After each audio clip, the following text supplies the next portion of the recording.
Hello everyone, কেমন আছেন সবাই? আলহামদুলিল্লাহ ভালো আছি। বড় আরেকটি ভিডিও নিয়ে এসেছি। কাছে নিয়ে আসো।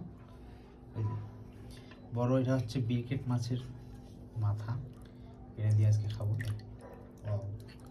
আর সাথে আছে নতুন তরকারি বলতে ভুল হবে, কারণ ঢাকা শহরে 12 মাসেই পাওয়া যায় ফুলকপির ঝোল।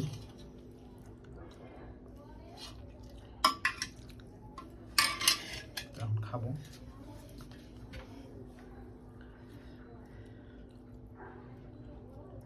আপনারা একটু ভালোবাসা দিবেন যেন এগিয়ে যেতে পারি সামনে আরো।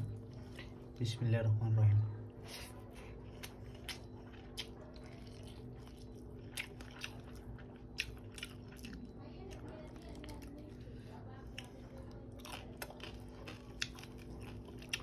এই মাছের মাথা আর এই ফুলকপিটা হচ্ছে আমি নিজে রান্না করছি, তো ইনশাল্লাহ অনেক টেস্টি হয়েছে। ধন্যবাদ সবাইকে। ভিডিওটি ভালো লাগলে শেয়ার করে দেবেন। টাটা।